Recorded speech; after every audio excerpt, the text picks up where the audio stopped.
My father lost a brother, the brother's wife, his own mother, a sister, and a sister's husband. When the camps were open and it was realized that 6 million Jews had been killed, of which 1 or 2 million children, people were so flabbergasted. I cannot imagine a German official helping a German Jew get false identification papers.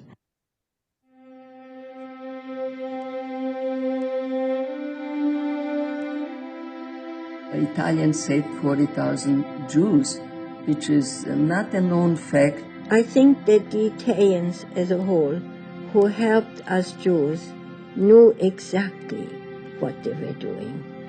And this is why I refuse to say that I was in a concentration camp. I was interned, not in a concentration camp.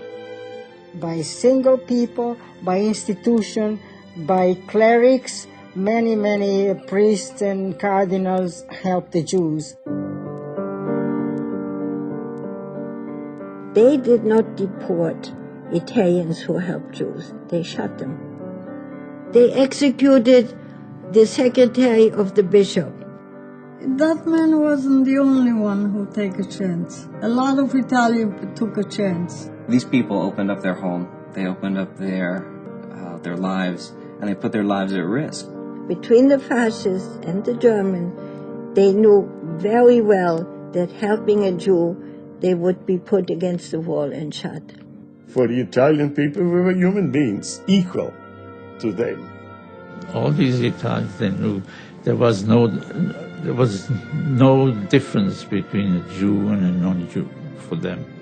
The Italians were people to save you, to help you, and they figured you are just as much a human being as I am. I wouldn't be here today if I didn't live in Italy. I'm alive today at 86 because of Italy and the people.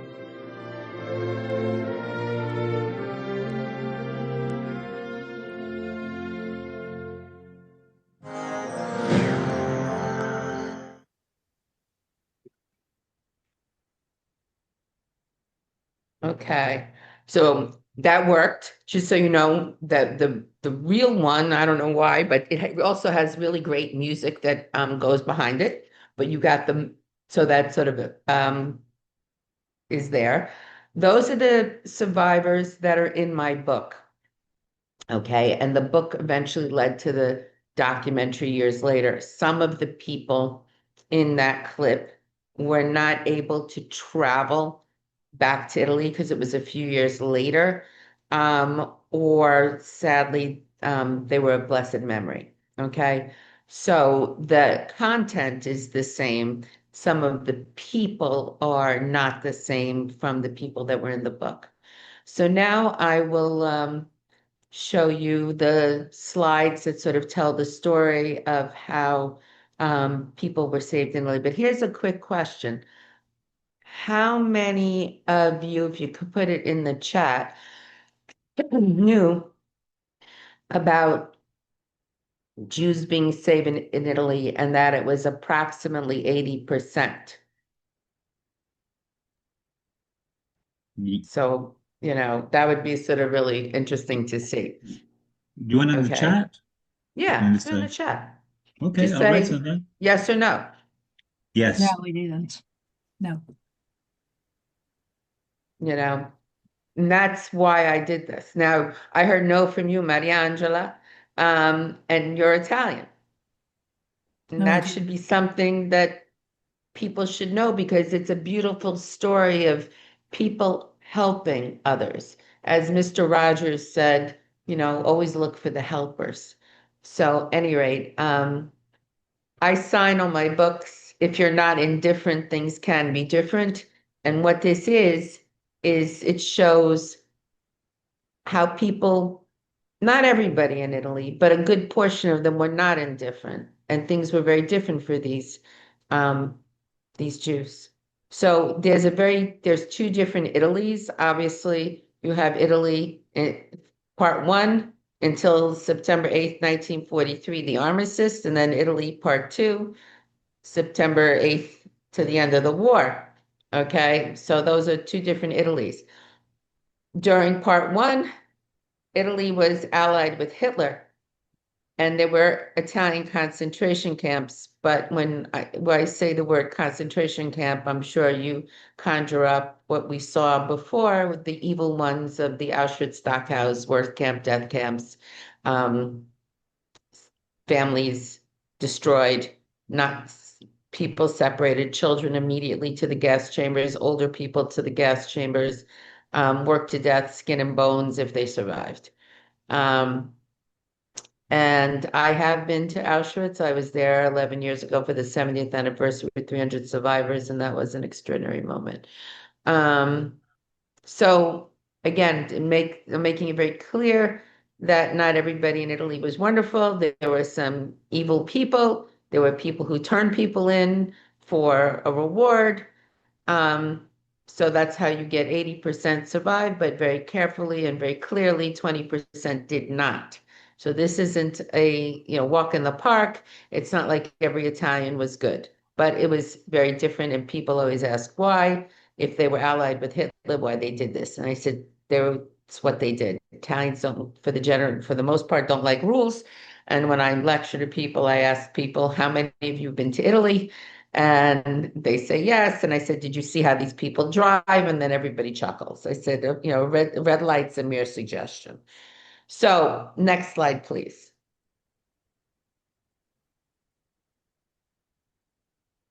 That's where Campania is. So if you can see, you have Naples, Salerno, Campania, Potenza.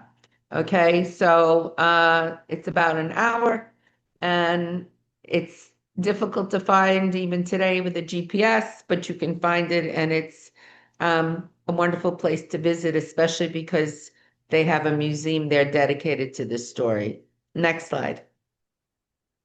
This is the picture that put me on an unexpected journey. I saw that picture and I said, what is an Orthodox rabbi doing in my village with this bishop, police officer, people in ties, jackets? What is this? Okay, what could this possibly be? Well, what it was Mussolini created some concentration camps in Italy, and this was the largest in a town, and he took over a convent. So a convent attached to an active church. The church today is still active. So it was active then, it's active now in 2026. And he took over this convent to house Jews. They were foreign Jews. The Italian Jews were able to stay in their own homes with restrictions, the racial laws, a whole bunch of things like that, but they were able to live in their own homes. They did not have to wear a Star of David, a J, an armband. Looking at anybody, you would have no clue that they were Jewish, okay? So I said, what is this? And people explained, and over the 3 years from 1940 to September 8th, 1943, there were approximately 1,000 Jews that went through Campania, anywhere from 250 to 350 at a time. Okay, next slide, please. Look at that. What does that look like? Somebody tell me what this looks like to you. You can undo your mics. Go ahead. Let's make this interactive. What does that look like? Somebody? Well, it says synagogue, so it looks like they're praying. Yeah, that's right. It's a synagogue. Oh, Lordy. It's a synagogue. Now, let's think of an Italian little village. Let's go with it. What does a little Italian village look like? It's got a lot of churches, little churches, big churches, a cathedral. There's always a little nicchia where there's a baby Jesus, an adult Jesus, a little Madonna, some saint, right? It's all over the place. If you go in somebody's house, the grandmother has the Pope picture or some sort of other pictures, etc. All, Madonna, whatever. This is not a hidden. This is in the convent. Okay, the nuns were gone. Mussolini took over the convent. The nuns were gone. But in this convent, attached to a church, they had a synagogue. Hello? Does that sound like anything you could have ever heard before in your life? Okay. My little backwards village that I had no running water in after 12, 1 o'clock, my whole life when I went there to this town, and they let them have a synagogue. There were Jews there. I didn't know. When they let a synagogue, they even made matzah for Passover. And they called Passover the Pasqua Hebraica, the Jewish Easter. Okay. This is incredible. It's called interfaith respect, something the world needed then, and it definitely needs today as we speak. Next slide. Okay, you saw a little clip of this in the little 3-minute trailer. This is the steps of the church. If you look in the back, those are the doors to the church, and to the left is the beginning of an arch. That is the convent. That is the door to the convent. Can you go back for a sec? There you go. So if you look at that, look at the police officer sitting on the front. Do you see a gun? The guy's got his hands on his knees. Look at them. They're dressed nicely. They're wearing their own clothes. No J, no armband, no Star of David. Okay. And in that arch, you cannot see that in this picture because it was cut off to fit in the book. There is going to be a person you will meet later that is standing in that arch, and you'll get a glimpse of it later in this. Again, does this look like any guards you would have ever seen? Does this look like Nazi guards? No. Okay. Next slide. This is the life in the camp. If I didn't tell you this was in a concentration camp, what would you think?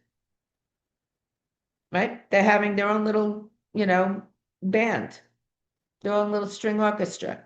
And the gentleman in the back with the black shirt on, he's Walter Wolf. He is the first person I ever met that happened to survive in Italy, let alone in my grandmother's village. And I took him back to Italy. I didn't know how I was going to make it happen.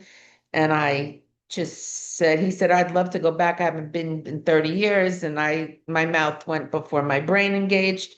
And I said, I'll make it happen. I didn't know how I was going to make it happen. I went to the Italian consulate, then I got the Italian tourism on board, and we got a good portion of the trip sponsored. And I thought I was done. I thought it was a cute thing to do. It was the right thing to do. Took him back to Italy, took him to Milan where he was, and my grandmother's village.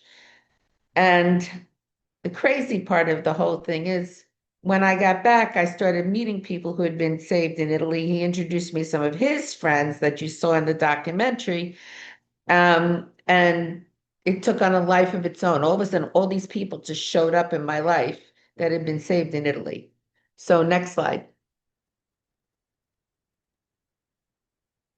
These are some of the people that were in the documentary. Herder and Max were in Milan. This is Milan, 1942. These were foreign Jews, and they got into Italy in the late 30s. They saw their writing on the wall, and they left Germany and got to Italy. And this is 1942. Think about what was happening in 1942 in Germany, Poland.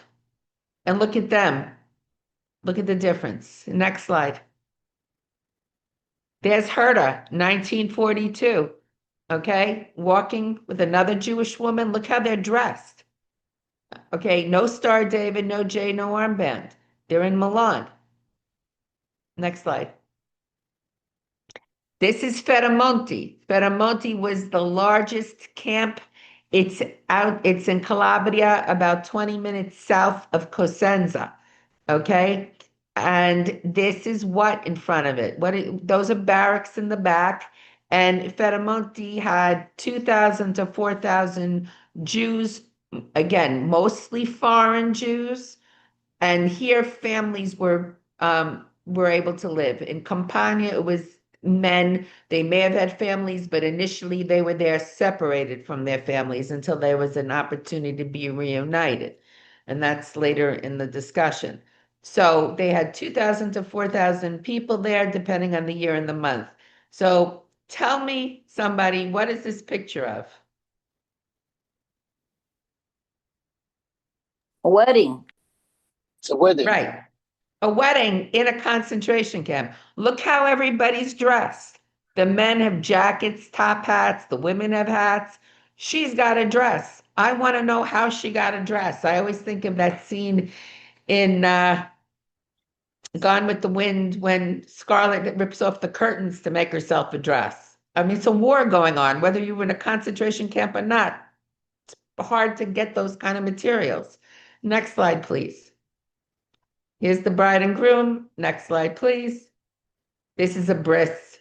They were allowed to have children. 21 children were born, and they had a bris for the male children born. Next slide, please. That's a synagogue, one of 3 that were in Feramonti, that they had synagogues. They had Reform, Conservative, and Orthodox. Again, 2,000 to 4,000 people. It's its own town. Next slide, please. What's that a picture of? Look at all those cute little kids. And that would be? A school class. School class. If you were in Auschwitz, when you arrived, if you were that little, you went directly to the ovens. Maybe they kept you for an experiment, or maybe they needed your little fingers from some ammunition, but otherwise, under 16, you went straight to the ovens. So one day, shortly after the book was published, I get an email, because I had my email address in the book, and it says, I found myself, I was in Barnes & Noble, found myself in your book. I'm a little girl on page 127. I'm sitting on the teacher's right knee with the white collar. I mean, the shriek, I couldn't believe what I was getting. That was like the most amazing moment. And since then, that started happening, but that was the very first one. That was so amazing. And you will meet Charlotte later. That becomes Charlotte. Next slide, please. Look at that. What does that look like? Look how people are dressed. Look at the table. What do you guys see on the table? Come on. It's a tablecloth, bottles of wine, food, and flowers. People are dressed nice. Okay, it's a picnic in a concentration camp. Look how everybody's dressed. They're having a picnic. There's families put together. Okay, there's a woman holding her child with sunglasses on the back right. The men have hats. Look at this. Does this look like anything you could possibly see? Now, Theresienstadt, that was all propaganda. People say this is propaganda.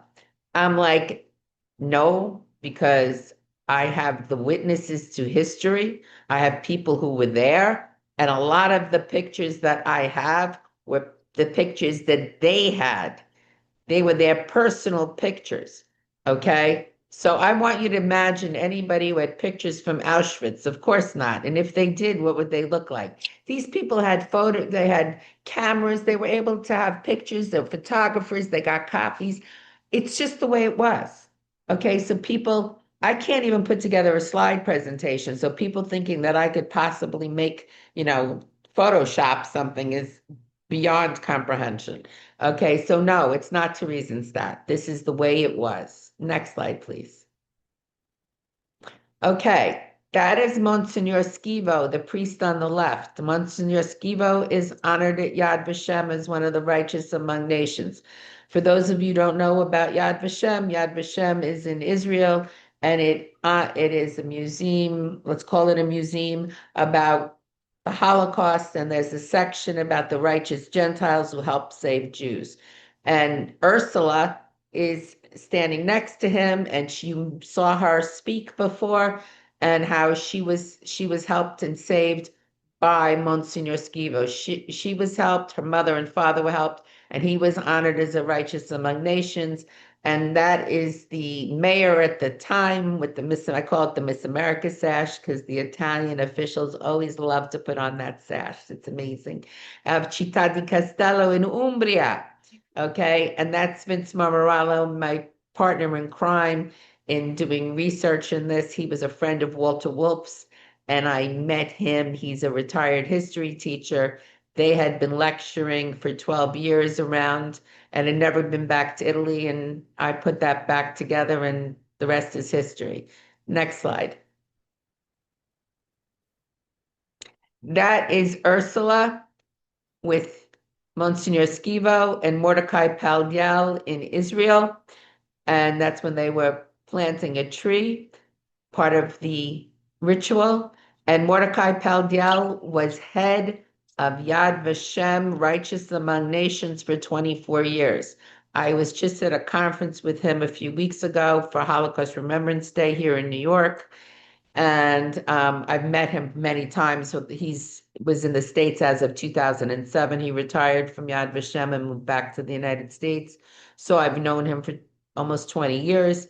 And what's very important, and he says, is we must, in all Holocaust lectures, in addition to the 6 million and the 5 million other undesirables that Hitler murdered, we must talk about rescue. Otherwise, who do we inspire? And that's one of the reasons why I do what I do. And I am the president of a nonprofit called Be the Difference, Never Again. That is one of the modules that we use is righteous and during the Holocaust to show people, individuals can make a choice to make a difference. Next slide. That is back in Campania. You've got the Orthodox rabbi taking off his hat to meet the bishop, Bishop Paladucci, and the gentleman giving the flowers to the bishop is Ursula's father. Next slide, please. Out of these slides, so it's the next set? Okay, next set. So, let me, you guys can unmute for while we're getting those up. Let me know your thoughts thus far. It's very interesting. And here in Cassino, we had also a village, which is San Donato Valcomino, where there were a lot of Jews coming from Poland, Ukraine, and Romania. And there is now also an interesting museum dedicated to the Jews and to their stay in San Donato Valcomino. I would love that information. Anyone else? Afterwards, they will give me your email and I will send you the information of this and also see to find information about if there is anything on the internet which can be shared. Okay. All right. So if you can bring it to the first slide, all the way up. Okay, take a look at this picture. What does it look like?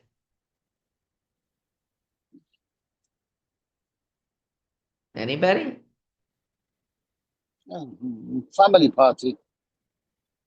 It's a couple of families having a Sunday afternoon. It sort of reminds me of that song, Saturday in the Park, thought it was the 4th of July, right? Would you think this was in a concentration camp? So what you have here is a few families that wound up being put together in a town south of my town, in a town called Potenza, which is about 2 hours south of Naples, an hour south of Campania. And what has happened here is Dr. Kleinman, who was in the arch, I said, can you remember that arch? I'll introduce you to someone who was in the arch. He was in Campania for initially. His wife was sent to Potenza, and he made a domanda, a request, so they could be put together and they could be reunited. In Italy, if you made a domanda, there was a very good chance with this request, you would be reunited with your families. So these are 3 Jewish families that are in a picture. Look how they're dressed, okay? They're healthy, weight appropriate. They're not skin and bones, and they're dressed lovely. And this is the way they're dressed all the time. Okay. I'm saying it looks like Saturday or Sunday in the park. It could have been a Tuesday. I have no idea what day of the week it was, but there you go. Next slide, please. Look in the left. There is a little girl who's in that picture, Ava. There's Ruth, and there's little baby Walter. Okay. Ava Rosenfeld wound up with the Kleinman family because sadly her mom had died of natural causes in 1938. They were in Genoa, Milan area. And her father went to try and set them up. He was told, well, try and go to this area, Switzerland, Belgium. He left Ava with the Kleinmans and said, I'll be back for her. And sadly, he never returned. So the Kleinmans sort of kept her and adopted her and took care of her throughout from 1940 through the end of the war in Italy. And she was able to come to America in 1944 on a boat that left Naples. So what you have are these three little kids on the left, and you've got the three little kids all grown up back in Potenza/Tito. You have Ava, the first person, you've got Walter with the sweater, and you've got Ruth. What are the chances to get all three of them back there together? Next slide, please. That's the mayor of the town. They didn't know there were Jews in the town until I said I was coming with these Jews. And then they went going through the boxes. And the mayor found documents signed by Walter's father, who was a doctor, helping with certain things, etc., etc. Documents signed by Dr. Kleinman. Okay? They did not know. This was filmed on local TV, the local TV channel, and Italy. Men will watch soccer on Sunday the way we watch sports, whether it's football, basketball, baseball. And this guy fell asleep on his couch and happened to wake up when he happened to see this clip that was on the news and started screaming, mio fratello di latte, my milk brother. And lo and behold, his family didn't know what he was doing. He was screaming and they thought, well, he's having a heart attack, whatever. He had always been looking for Walter Kleinman and had even come to America and had been to the Italian consulate here in New York on Park Avenue. Sadly, these are the days before internet and all that stuff and Facebook, so he couldn't find them. And next slide, please. This is Ava's family, okay? Ava is the woman on the upper left, sitting next to the lamp. It shows the Talmud. You save one, you save them all. You save one, you save them all. Because people helped her, she got married, had 4 children, grandchildren, etc. This is what happens. Talmud, if you save one, you save them all. Next slide. Okay, that's Edith, and she was in Auschwitz. Her husband was in Campania. He had passed on before I met him. He and Walter Wolf were friends. We took her on the trip. She always said, her quotes always were to her husband, you had a picnic in Italy compared to me. And that's a picture she's looking at in a little museum in the Feramonti concentration camp. And that's the picture of everybody having that picnic with the table and the flowers and the wine and the food. Next slide. That's this group that I took back to Italy. I took 4 groups of people back to Italy. Okay, 4 people back to Italy, 4 groups back, and that's in Feramonti. Okay, next slide. So that brings us back to baby Walter Kleinman. So there's baby Walter Kleinman, the baby. That's the father in the upper left and the mother in the right. They are in a concentration camp in Potenza. Now this concentration camp is something called, you're in internamento libero. You're free in the town. They were always towns off the beaten path. You got an apartment set up by the Italian government, paid for by the Italian government, the same food rations, okay? And when baby Walter Kleinman was born, his mom didn't have enough milk. There is no formula. There is no CVS. There is no, Walgreens. You need an old-fashioned wet nurse. You need a woman who's willing to share her breast milk from her unborn, from her little newborn to this newborn. I want you to think about that. His name is Walter Kleinman. Parents are German Jews. And he is being breastfed by women in Potenza to keep him alive. No milk, no life. It's that basic. That's like, to me, one of the most beautiful stories on planet Earth. Next slide, please. So, going back to that evening, okay? We get back to our hotel, which is an hour away from Potenza, and we had gone to Ferramonte during the day, and we get back to the hotel, everybody goes upstairs to change and whatever, and we have like a 20-minute break between when we get there and go back downstairs. I come back downstairs, and as I'm coming out of the elevator, people are coming upstairs to get me and say, "You're not going to believe what just happened. You're not going to believe what just happened." This man sitting down, Rocco, shows up with pictures of Walter. That picture was his. That picture was his. "You're my brother." Walter's like, "What do you mean I'm your brother?" And he explained. Now, Walter always knew he had wet nurses, but the family, think of the old days, you lose touch with people, you move, the letter doesn't get forwarded. And the families kept in touch for years until one day the letter got lost and that was it. So Walter always knew about this family and from his parents. And he and his wife and his daughter come, and Ava, because she was 13, 14 years old at the time, totally remembers his mother and totally remembers his mother breastfeeding Walter and totally remembers when she would sing an Italian lullaby to him. And she started singing the Italian lullaby. It triggered her to remember the words and the tune. It's amazing. Couldn't make this up if you tried. Okay, next slide, please. There they are again, Walter with Rocco and Rocco's wife and Rocco's daughter, Cinzia. Next slide, please.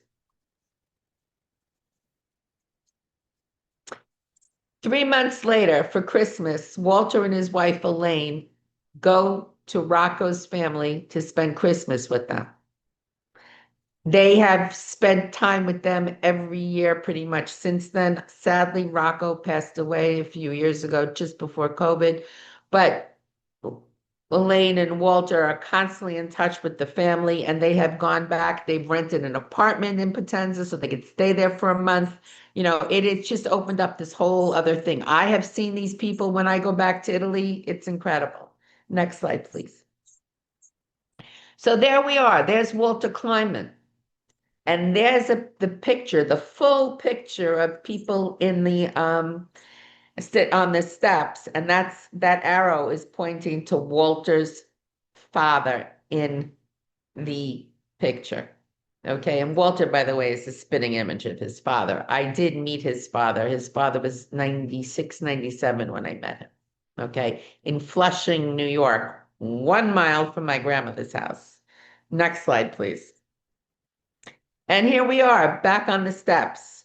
That's the steps where I see the picture of the Orthodox rabbi and the bishop. And I'm like, huh? Like, what's going on here? And that's, again, one of the groups that I took. And this is with Walter and Ursula and everybody else who survived in Italy in different parts. And to me, this is still a shocker that this happened in this little rinky-dinky sleepy village that nothing happens in. Well, the joke's on me because a lot happened in that village, but it wasn't ever talked about. And people say, well, why didn't the people talk about it? I have 8 aunts and uncles. There were a few Jews and they were here and that was it. But they never said 1,000. They never said a concentration camp. They never said there was, what happened. I couldn't believe it. And this particular church is 100 yards from my little house, my great grandparents' house. I mean, it's the closest religious anything. It's right up the block. Okay, and right out is the fontana where I would have to go and get water from the fountain when we didn't have running water. It was like right at one of those I Love Lucy's where you go and get the water and carry it. Okay, and that's it. Next slide. I had taken some of the survivors back to Italy, and we had a private audience with Pope Benedict. These are German Jews. There you see Horst Stein, and you see Ursula to the right, and in the middle you see Georgina. You met all 3 of them in the little video. They were all saved by priests and nuns, and that is Monsignor Caccia. Then you've got me in the background, and then Vince Mammarella. We're in the private quarters of the Vatican in the Secretary of State's office, which is, again, amazing. You've got all the frescoes, whatever. Just, I couldn't believe where I was. So we were looking over St. Peter's Square. And the reason we met with Pope Benedict is one day when I was working on putting the trip together for Walter Wolf, as I'm walking to work crossing 8th Avenue, which is huge here, and you just don't want to get killed by a bus or a taxi, this crazy idea came to me that Walter Wolf, being a German Jew, should meet the German Pope because they were in the same age group. They were alive at the same time. They heard the same things. Who had to go into hiding? Who one day became a Pope? And they should meet, okay? One thing led to another. I ultimately cold called the Vatican, the US Embassy to the Holy See, and ultimately it made it happen. And this was the day that they were meeting the Pope. Okay, next slide, please. This is on another trip. Monsignor Caccia could not, this is Max. He could not go out on the balcony that we were at. So Monsignor, that's a picture with him and Monsignor Caccia, and they were just having this wonderful time. Okay, next slide. This is another group. This is the group of 15. Okay, once again, we were up in the Secretary of State's office. That behind you, you see the Pope's apartment, and this is everybody. And the beauty of this picture is here these people had to be in hiding. They were all over the place. Ursula was hidden in a convent. She was also hidden think of this, in an old-fashioned, those big ovens, okay? Because it was a place to hide when the Germans came to, the outside of Perugia in Città di Castello. Okay, all these people went into hiding many times. It was not a picnic after September 8th, 1943, in the woods, wherever. You have a survivor of Auschwitz there, okay? Two survivors, okay? So to bring them to the utmost, Secretary of State's Office of the Vatican was amazing. Next slide, please. This is when we met Pope Benedict. That's me. Next slide, please.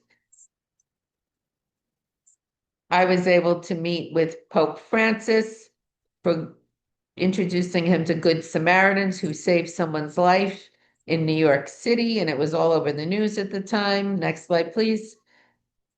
Those are the Good Samaritans who saved someone's life. And if you know about Pope Francis, in his youth, he was a bouncer. So I showed him the picture of what this person looked like, and he literally his whole body went backwards because he knows as a bouncer what that looked like, and it was pretty bad. Next slide. And here we go back to Charlotte, the little girl on the teacher's knee. And I'll tell you a little bit about Charlotte. This is one of your best interfaith stories out there. Next slide. That is Mercedes with Charlotte. Mercedes has the orange shirt on. And that is Charlotte. And they kept friends all these years. Mercedes's family helped hide Charlotte and her family after Charlotte left Ferramonti. Charlotte and her family were given the option to go north and be in free internment in a town. Little did they know that that would be a mistake, because when after September 8th, the Nazis took over the north very easily, and for over a year, it was bad. In the south, things got liberated quicker, so actually Ferramonti was liberated by mid-September. So they were in this town, and the townspeople had to hide them and then move to another town. When they moved to the other town, this was Mercedes and her family, and they helped save her. They'd been honored at Yad Vashem as the righteous among nations, and at the Simon Wiesenthal Center in Los Angeles at their gala.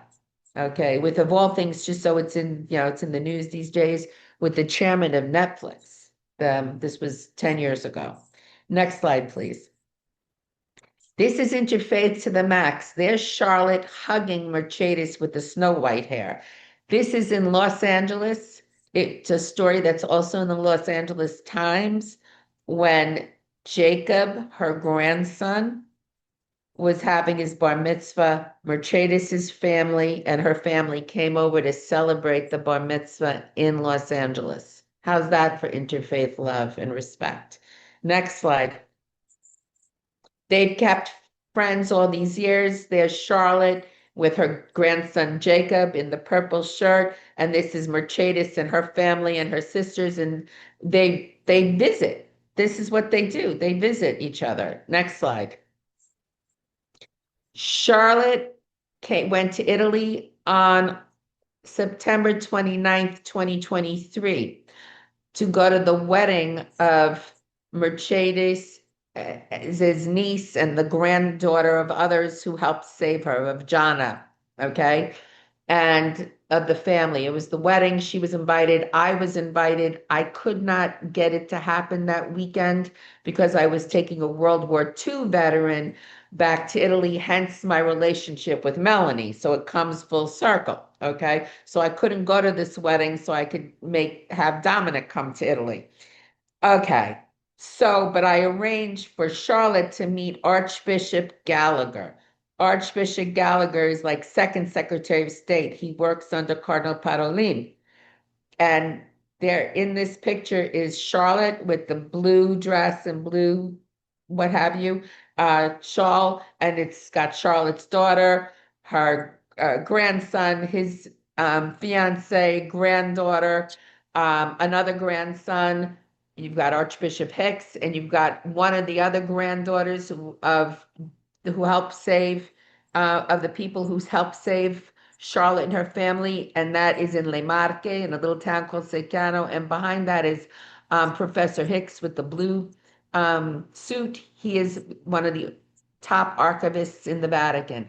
I arranged for them to meet with Archbishop Gallagher on the 29th of September so he could hear her story and see this interfaith beauty that this family went from Italy to Los Angeles for bar mitzvah. Now the Jewish family is coming to Italy for the wedding. Okay, next slide. That's the bride. There you go. It's the next day. It's Saturday the 30th. Next slide. Afterwards, everybody goes in their different directions. Charlotte had been in Italy with one of her grandsons, etc. Beforehand, and here's the bride with the pink, the husband with the beard, and there's Jacob and his fiancée. They are in, obviously, Venice, because the bride and groom were going on their honeymoon, doing a little bit of Venice, and they invited Jacob and his fiancée to join them. That is amazing. Next slide. There they are, again in Venice. And this was part one of Miriam's honeymoon. Part two was going to be exactly a year later when Jacob and his fiancée were getting married in New York, and they came here for the wedding. But there's a little hiccup. There's a little hiccup. I said the dates very specifically. Charlotte was in Italy for a week before the wedding, Friday the 29th. She was in the Vatican with her family Saturday the 30th. They were in Secano for the wedding, and Sunday. And on Monday, everybody went back to Rome or to Venice or wherever they were going. And Charlotte and her daughter had decided they were going to take advantage of this. They had never done it. They'd meant to do it their entire lives. And they were going to go to Israel on a mother-daughter trip. And they were going to Israel on that Monday, October 1st, 2nd. And I'd been speaking to these people throughout the whole trip, on WhatsApp and whatever. Okay. I wake up on Saturday morning because on Sunday, the 8th of October, I am flying to Italy with a 102-year-old at the time, World War II vet, going to see Melanie 2 days later at the cemetery. And so I'm planning and whatever. And meanwhile, I've been talking to Charlotte in Israel and whatever. And I make myself coffee and turn on the TV on Saturday morning, and I'm in shock. It's October 7th, and Charlotte's in Israel. Charlotte's in Israel on October 7th, and she wasn't going to go, and I convinced her to go on this trip.